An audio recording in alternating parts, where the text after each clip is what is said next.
Hi, my name's Laughton. I'm the owner of Britannia, a boat that I've been passionate about since I was very young.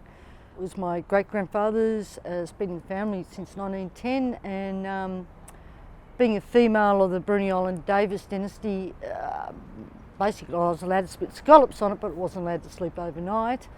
And I've always wanted the boat, and it was no secret.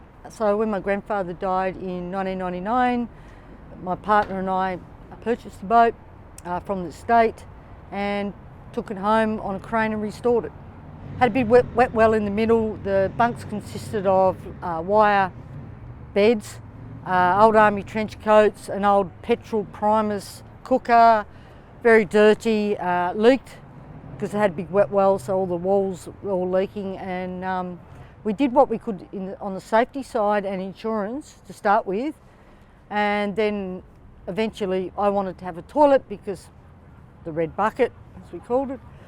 And over time we took it home and restored it for 2 years, which I basically worked on it for 2 years with the shipwright.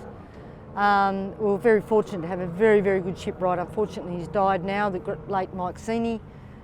Basically worked on it and put 36 new ribs, blah, blah, blah, blah, toilets, galley, new cabin. We didn't change anything to do with the whole shape at all, but we did put timber braces on it because it was falling apart. And basically a lot of money later, and 2 years, that's what we have now. Legally we don't actually own it. Our daughter is fifth generation Davis from Brunei, so she actually legally owns it now. We handed it on to her. Basically it goes back to my grandfather would never let me stay on board as a child overnight because of the female-male thing, toilet. So when we got the boat, we had this red bucket, and when Bella was little, when she was growing up on it, and we used to take it down the channel for days on end. Yeah, what do they say, chuck it, like the red bucket. Basically, it was our toilet for a long time. So there was no rails on board, and Bella only being 3-4 years old at the time, so that was the first thing we did, was to put rail. In the end we end up going bronze staunchings and rope. It fits in better with what the boat is. You see, because the boat is so old, 123 years old, we had to be very careful of how we actually did the shape of it, you know. And I mean, it used to leak. There was one trip to the Wooden Boat Festival one year, and just before we did it up, Bella had a bag down. We had a little forecastle up the front of the well. And Bella's come flying out of the cabin, and she said, Mum, my bag's floating. And of course the bilge pump had stopped working, so all the way to town we were taking turns on the manual bilge pump just to get up the festival. Got up the festival, it stopped leaking. It was built by Richard Davey, and he was a headmaster at Flinders Island at the time. His father was a headmaster as well, and then I think his father was a bit questionable, let's say, and then he handed the job on to his son, who commissioned to have it built. So it was built actually as a double-ender with a centreboard, and that was partly because it uses a freight boat between Flinders and the top of Tassie, so they get up creeks.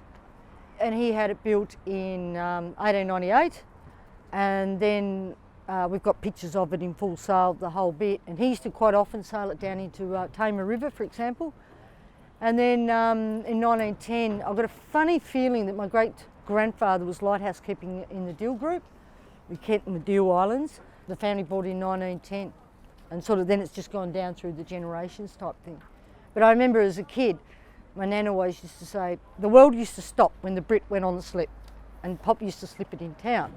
And Pop would say, Nan would say, the Brit is going on the slip, so the world, everything just stopped for a week while the Brit went on the slip, and it was just something they did every year. Because Pop fished it he used it for cooter, and then later on when the cooter died out, they had a counter stern which extended the back of the boat, and then they scalloped it for many years. It was a male thing, let's say, and it was all about the boat. Like, you know, Pop was he was a farmer, a bit of a fisherman on Brunei Island, lived there all his life. The world just stopped. My nan couldn't stand the boat, couldn't stand it, but she always wanted me to have it too. On the other hand, she said, I know that you'll look after it and get a lot of enjoyment out of it, even though I can't stand it. That was her attitude. So, Lewis, he's been, he's 9 years old. He's grown up on the boat as well. He's pretty laid back, just lays around on the deck and doesn't do a lot, doesn't get in the way, he's just there. It's just Lewis. So we try to bring him to all the festivals. He's just Andrew's love of his life, really, I think.